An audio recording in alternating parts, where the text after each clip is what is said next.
Assalamualaikum warahmatullahi wabarakatuh. Pada video ketiga ini saya akan menjelaskan metode transportasi pada mata kuliah resep operasional. Jadi metode transportasi ini yaitu masalah transportasi dan distribusi suatu produk ke tempat lain dengan tujuan untuk meminimalisasi biaya angkut atau biaya pengiriman.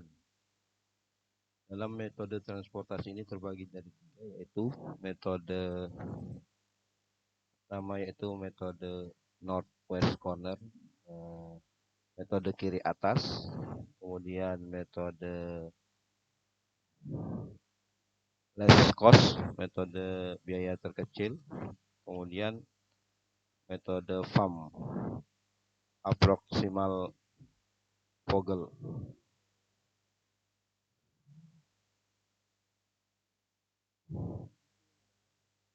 Untuk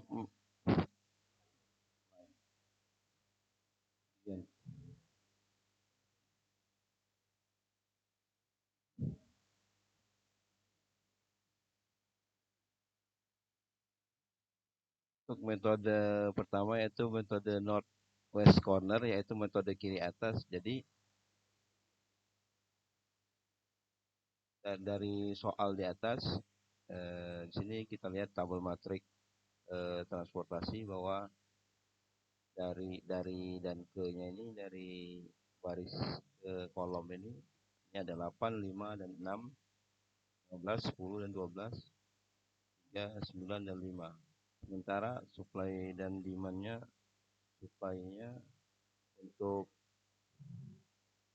gudang 1 yaitu 120, kemudian gudang 2 80, kemudian untuk gudang 3 80. Sementara permintaan demand-nya yaitu pasar 1 150, pasar 2 70 dan pasar ketiga 60. Jadi bagaimanakah kita mendistribusikan barang-barang dari pabrik ke pasar ini? Kalau untuk metode pertama yaitu metode northwest corner, yaitu metode kiri atas, kita harus memenuhi kebutuhan dari gudang 1 ke pasar 1 dulu ya, karena dari kiri itu kan dari kiri atas. Jadi untuk permintaan dari gudang 1 ini sebesar 150, sementara supply dari gudang 1 hanya dari pabrik gudang 1 hanya 120. Jadi 120 ini masuk ke gudang 1 dulu, ke pasar 1 dulu. Kemudian masih menyisakan 30 demand-nya, permintaannya 30. Ini diambil dari pabrik yang kedua. Pabrik kedua ini kan ada supply-nya ada 80, kemudian disuplai lagi ke sebelah kiri dulu kan. Nah ini metode kiri atas 30, sehingga permintaan di pasar 1 ini sudah terpenuhi yang disuplai oleh gudang 1, pabrik 1 dan pabrik 2. Kemudian pabrik 2 tadi kan supply-nya masih menyisakan 50. 50 itu langsung ditaruh ke kanannya ya, ke pasar nomor 2. Nah, pasar nomor 2 ini ternyata permintaannya ada 70, masih kurang 20. Nah, sementara supply dari 2 pabrik ini sudah habis, tinggal pabrik ketiga yang masih ada supply 80. Kemudian kita geser ke pasar 2 20, sehingga permintaan pasar 2 ini terpenuhi 70. Kemudian pasar 3 ini permintaannya 60. Nah, ternyata sisa 20 pas ya, habis di pasar ketiga ini. Jadi kita runut dari kiri turun ke diagonal ini mengisinya untuk metode nomor 1. Kemudian metode kedua yaitu metode last cost. Metode last cost ini kita mencari cost terkecil pengiriman ke setiap pasarnya. Nah, dari gudang 1 ini kan rutenya ini pasar 1, pasar 2, pasar 3. Ternyata yang paling terkecil cost biayanya di pasar kedua ini.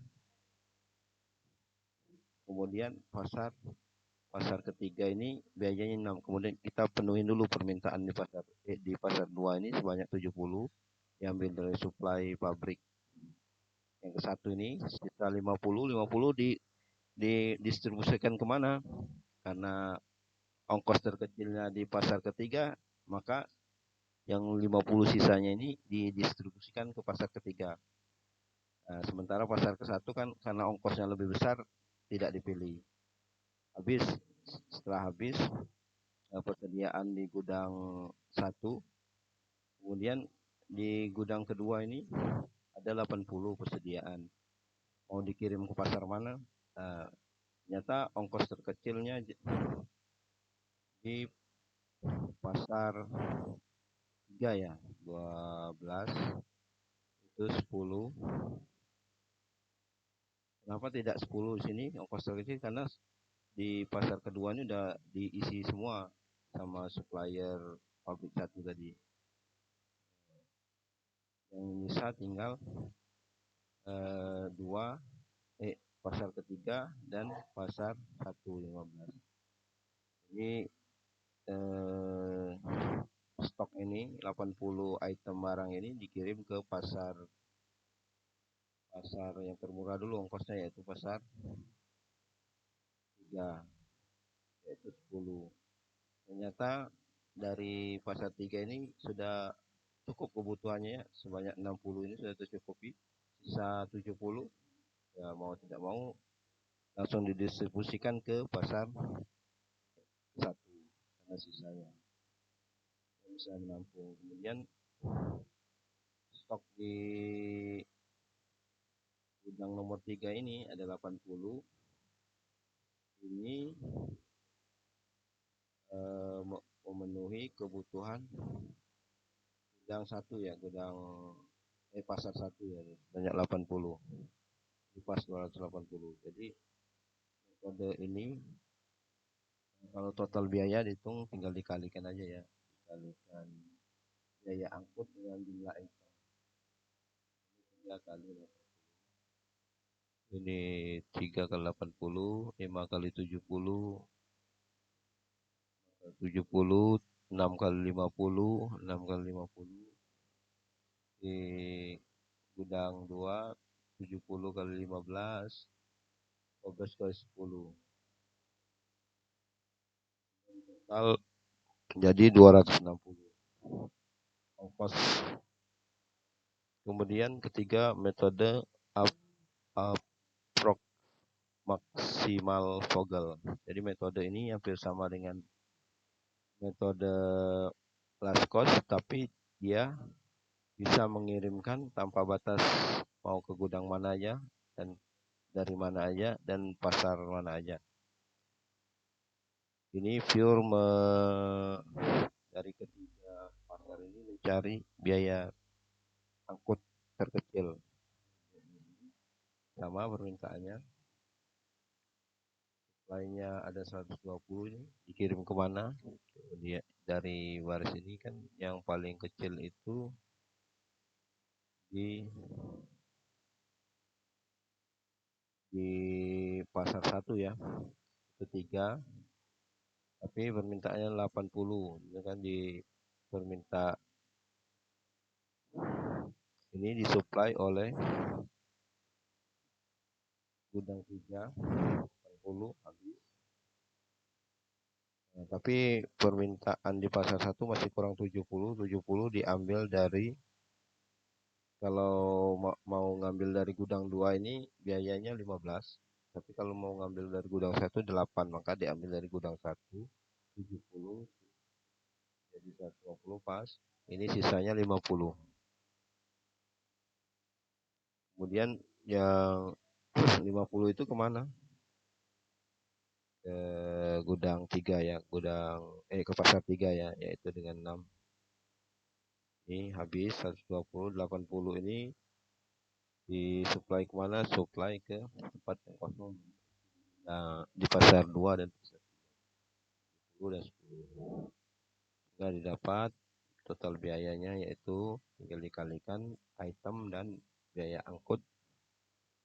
Jadi sekitar 1.900 20 ini maksimalnya.